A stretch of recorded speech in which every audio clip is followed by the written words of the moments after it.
بسم اللہ الرحمن الرحیم۔ میں ہوں اے ایس انصاری۔ محترم سچ وعدہ، قرآن میں سلیمان ملکہ سبا سے متعلق کچھ اعتراضات۔ پہلے آپ ویڈیو میں کیجئے، پھر ہم چلتے ہیں آگے۔ اب ان کو لینگویج جو ہے برڈز کی لینگویج سکھائی گئی، ٹھیک ہے سلیمان کو؟ جی اچھا آگے حالانکہ لینگویج جو ہے اس میں عربی میں لینگویج کے لیے جو ہے لغت آتا ہے، یہاں منطق ہے، اصل میں منطق کہیں گے بولی کو۔ اب ہاں ٹھیک ہے، بولی اس کا بولی ترجمہ بولی انہوں نے لینگویج کیا۔ آگے چلیے۔ جی حضرت سلیمان کو جی پرندوں کی بولی جی سکھائے گی۔ جی چیونٹیوں کی وادی میں پہنچے تو ایک چیونٹی نے کہا، اے چیونٹیوں تم سب اپنے بلوں میں گھس جاؤ، کہیں ایسا نہ ہو کہ سلیمان اور اس کے لشکر تمہیں کچل کر رکھ دیں اور ان کا جی احساس بھی نہ ہو۔ اب جی اس کتاب کے اندر چیونٹیاں باتیں کر رہی ہیں، ٹھیک ہے، جی ہاں اور سلیمان کو ان کی باتوں کی سمجھ آ رہی ہے۔ اچھا جی اب سلیمان صاحب کیا کریں گے کہ وہ کہہ رہے ہیں کہ میں اسے پکڑ کے سزا دوں گا یا اسے میں ذبح کر ڈالوں گا اگر جی کوئی اچھا ایکسکیوز نہیں لے کر آتا ہے میرے پاس، کوئی دلیل واضح دلیل لے کر نہ آئے تو۔ جی آگے پڑھیے، پھر اور ذرا یہ اس کے اوپر الفاظ ہم بھی بات اتنے کریں بے گے۔ تکے، اتنے بے ڈھنگے الفاظ ہیں کہ بھئی ایک ہدہد جو ہے اس کو لأعذبن، دیکھیں کہ کتنی تاکید کے ساتھ یہ الفاظ آئے ہیں، لأعذبنہ عذابا شدیدا او لأذبحنہ۔ کیوں بھئی اگر اب وہ اس جو ہے کو ایک بات اگر نہیں لے کے آیا تو اس کو کیسے شدید الفاظ استعمال کر رہے ہیں؟ اچھا اس کا فَمَكَثَ ترجمہ غَيْرَ نہیں پڑھ، بَعِيدٍ، اس کا پہلی والی آیت کا۔ ہاں یہی ابھی اس کا ترجمہ آپ پڑھ لیں، عربی میں اچھا پڑھنا ہے تو پڑھ لیں، نہیں تو سیدھا ترجمہ کر دیتے ہیں بس۔ ہاں، فَمَكَثَ غَيْرَ بَعِيدٍ فَقَالَ أَحَطتُ بِمَا لَمْ تُحِطْ بِهِ وَجِئْتُكَ مِنْ سَبَإٍ بِنَبَإٍ يَقِينٍ۔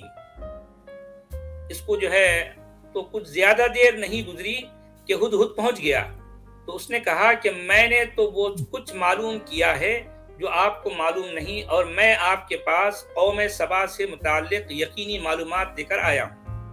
اچھا جی آگے جائیے۔ انی وجدت امرأة تملکهم وأوتیت من کل شیء ولها عرش عظیم۔ اچھا میں نے ایک عورت جی ہاں بولیے، پڑھیے۔ میں نے ایک عورت کو ان پر حکومت کرتے ہوئے دیکھا ہے اور اسے عرشیہ دی گئی۔ اب مجھے کوئی سائنسدان یہ ایکسپلین کر دے کہ اس خط کے اندر جو سلیمان نے لکھا اس نے بسم اللہ الرحمن الرحیم کیسے کیوں کر لکھا، جبکہ یہ نام بھی نہیں پائے جاتے تھے اور یہ اس طریقے سے وہ لکھا بھی نہیں کرتے۔ یا اگر صرف آتا اللہ آ جاتا، الہ آ جاتا، تو ہم اس کو بینیفٹ آف ڈاؤٹ دے دیتے کہ they meant by it God، ٹھیک ہے۔ جی الرحمن ایک صفت ہے اور جو ساؤتھ جو علاقہ ہے یہاں کے پائی جاتی تھی، ٹھیک ہے، یمن کے علاقے علاقے میں۔ جی جی تو یہ ایک یہودی خط لکھ رہا ہے اور کہہ رہا ہے بسم اللہ الرحمن الرحیم اپنے خط میں۔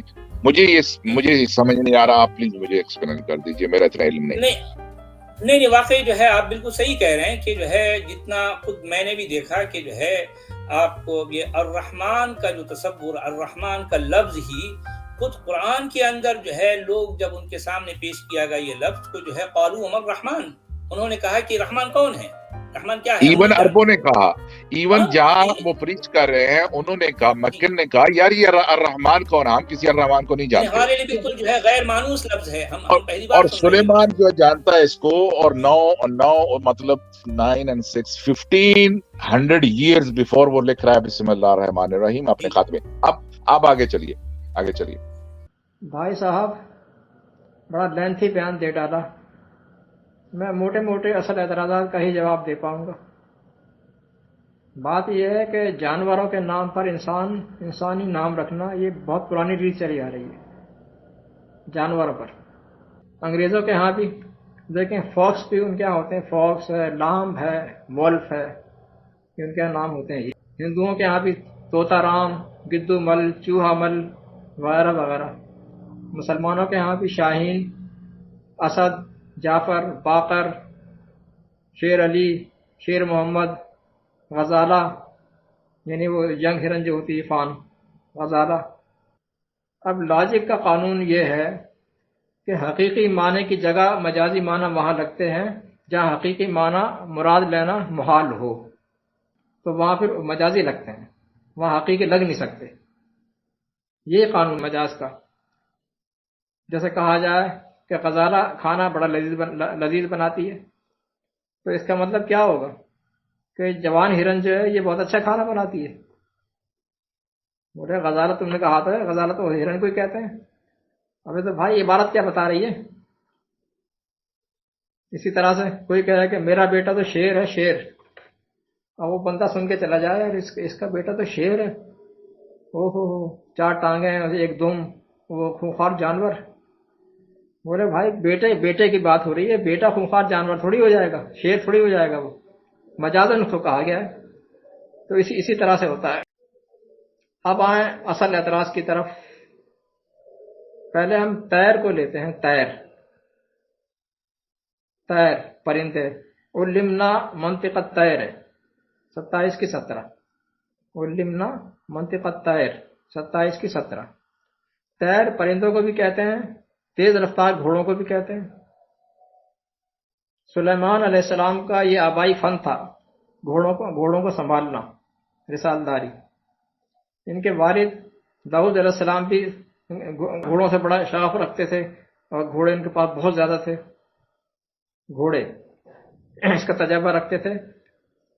ایک دفعہ جب سلیمان علیہ السلام کے سامنے اصیل اور یعنی قیمتی گھوڑے، تیز رفتار گھوڑوں کو ڈسپلے کیا گیا، گزارا گیا سامنے سے، تو انہوں نے کہا کہ مجھے اس مال کی محبت اللہ کی یاد کی بنا پر پسند آتی ہے۔ پھر جب وہ انہیں لے جانے لگے تو گھوڑے جب آگے چلے گئے تو آپ نے کہا، انہیں واپس بلانے کے لیے کہا کہ واپس لے کر آؤ میرے پاس۔ پھر وہ ان گھوڑوں کی پنڈلیوں پر، گردن پر مالش کرتے رہے، ان کو تھپتھپاتے رہے، مالش کرتے رہے۔ 33، 38 اوور 31، 32، 33، 38 کی 31، 32، 33۔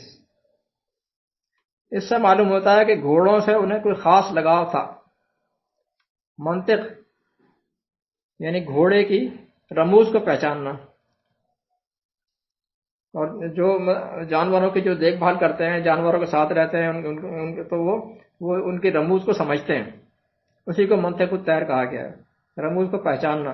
جو آبائی رسالدار ہونے کے ناطے وہ اچھی طرح جانتے تھے، وہ نہ جانیں گے تو پھر کون جانے گا۔ اب آئیے ہدہد پر۔ پہلی بات تو یہ ہے کہ جو فلسفیانہ باتیں، جو یعنی باشعور ہونے والی باتیں اس ہدہد نے بیان کی تھیں، تو پتہ تو ایسا لگ رہا ہے کہ پیغمبر تو شاید یہ ہدہد ہی ہے، اتنی ڈیٹیل سے بتا رہا ہے، وہاں یہ شیر کو رہا ہے، وہاں یہ ہو رہا ہے، وہاں یہ ہو رہا ہے، کیوں نہ یہ ایسا ہونا چاہیے۔ تو ایسی باتیں کہ جانور کرے گا؟ ذرا سوچیں، جانور کیسے ہو گیا وہ؟ ایسی باتیں کیوں کرے گا؟ توقع کی نہیں جا سکتی جانور سے، جانور تو جانور ہی ہے نا، جانوروں کو تھوڑی بولی سکھائی تھی اللہ تعالیٰ نے۔ وہ تو اگر آپ یہ بھی کہیں کہ پرندوں کی بولی سکھائی تھی، اگر آپ یہ بھی کہیں، ورنہ پرندوں والی بات نہیں ہے وہاں پر۔ اگر آپ یہ کہیں کہ پرندوں کی بولی سکھائی گئی تھی تو پرندوں کو تو نہیں سکھائی تھی نا انسانی بولی۔ اچھا، جو فلسفیانی باتیں اس نے کی ہیں یہ ایک انسان ہی کر سکتا ہے۔ دوسری اہم بات یہ کہ جب سلیمان علیہ السلام درباریوں سے مخاطب تھے کہ تم میں کون ہے جو اس کا تخت لا کر دے، ملکہ سبا کا، میں کہتا چلوں کہ تخت میں بحث نہیں کر رہا ہوں کہ تخت کہا کس کو کیا ہے، تخت کہتے کس کو ہے، وہ میں بحث نہیں کر رہا ہوں، بحث بہت لمبی ہو جائے گی، لینتھی ہو جائے گی۔ تو دوبارہ درباریوں میں سے یہ ہدہد بھی کھڑا تھا، درباریوں میں یہ ہدہد بھی کھڑا ہوا تھا، کیونکہ یہ رسالدار تھا گھوڑوں کا۔ پہلے کسی جن سردار نے کہا کہ میں لا کر دیتا ہوں، پھر اس نے کہا اسی ہدہد نے کہ جناب میں لا دوں گا تخت، پلک جھپکنے سے پہلے۔ یہ پلک جھپکنا ایک محاورہ ہے، یعنی جو کام ہفتوں میں ہوتا ہو وہ بندہ کو دنوں میں کر لے تو پلک جھپک نہیں کہا جاتا ہے اس کو۔ سوال یہ ہے کہ اگر یہ ہدہد اگر پرندہ تھا تو وہاں دربار میں جو باتیں ہو رہی تھیں، سلیمان علیہ السلام تو تمام انسانوں سے باتیں کر رہے تھے نا انسانی زبان میں، تو یہ ہدہد نے کیسے سن لی اور یہ کہہ رہا ہے کہ میں یہ کر دوں گا؟ اگر یہ پرندہ تھا اور سلیمان کو پرندوں کی بولی سکھائی گئی تھی تو پھر اس سے اسپیشل الگ بات کرتے، یہ تو وہیں کھڑے ساری باتیں سمجھ رہا ہے۔ سلیمان کی باتیں کیسے سمجھ میں آ گئی؟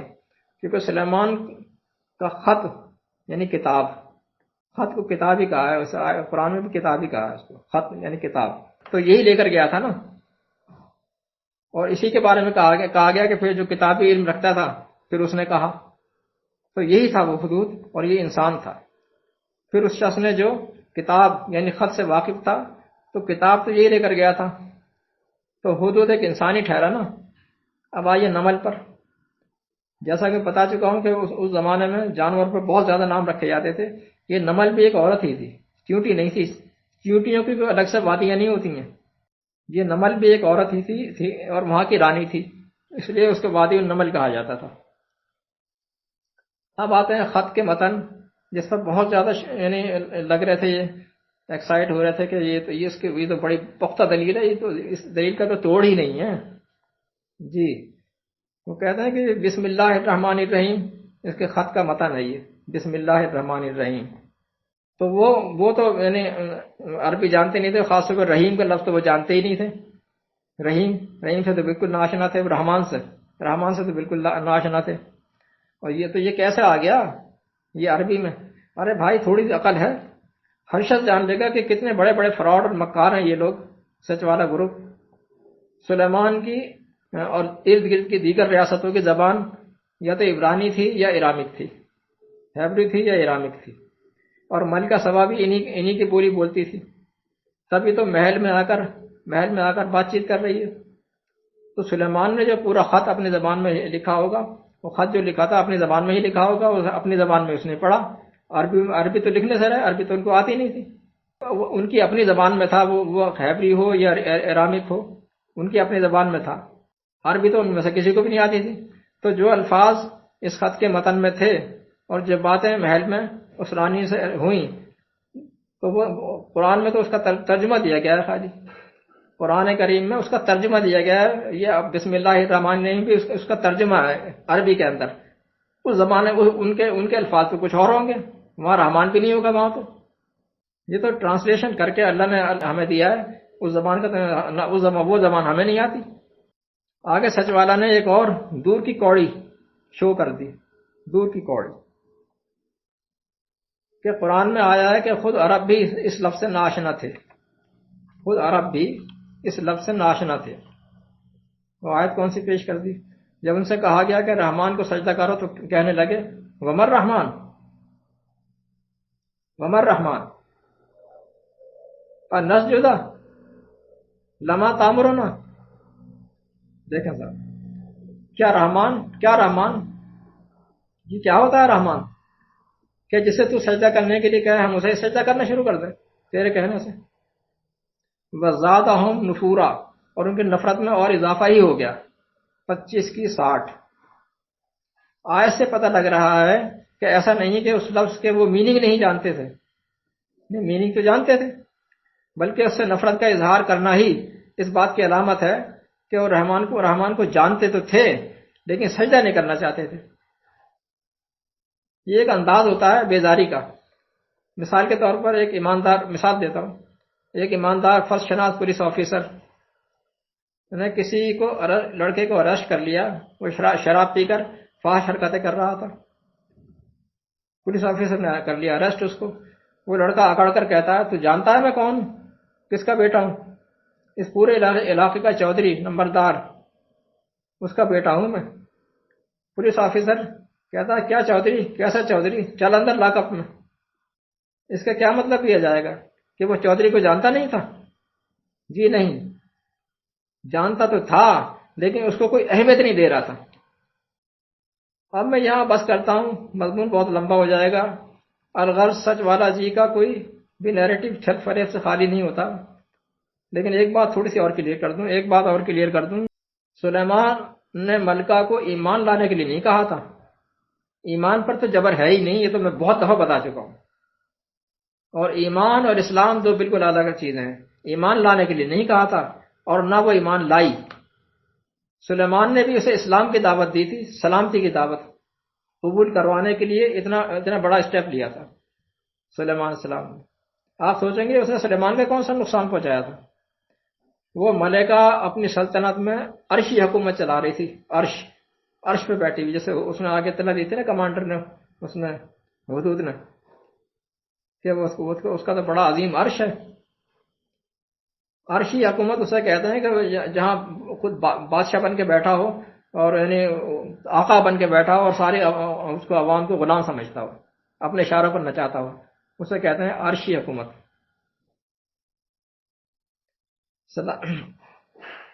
وہ ملکہ اپنی سلطنت میں عرشی حکومت چلا رہی تھی خود بھی ستارہ پرست تھی اور عوام کو ڈنڈے کے زور پر یہ کچھ منواتی تھی. یہ تھی اصل کہانی. ایسی جبری حکومت کو ہی کہتے ہیں عرش والی حکومت. جو بھی انسانوں پر اس کے ذاتی مذہب پر قدغن لگائے گا اسلامی حکومت اس کی دشمن بن جائے گی. یہ ہے اسلامی سلامتی. اپنی اسٹیٹ میں بھی سلامتی، اور اگر کہیں آس پاس میں زیادتی ہو رہی ہے تو وہاں بھی. یہی منوانا بھی تھا کہ انسانوں کی خادم بن کر حکومت کرو، انہیں غلام مت سمجھو. اور وہ جب آئی ہے تو اس نے بھی یہ کہا کہ میں سلامتی کی دعوت کو قبول کر لیا ہے، اسلم تو. اور سلیمان نے بھی جو خط لکھا تھا، خط میں یہی لکھا تھا کہ سلامتی کی دعوت قبول کر لو اور میرے پاس آ جاؤ، یعنی میں تمہیں سمجھا دوں کیسے حکومت کرنی ہے. چلیے پھر کبھی موقع لگا تو پھر اور بتاؤں گا. والسلام. A S Ansari.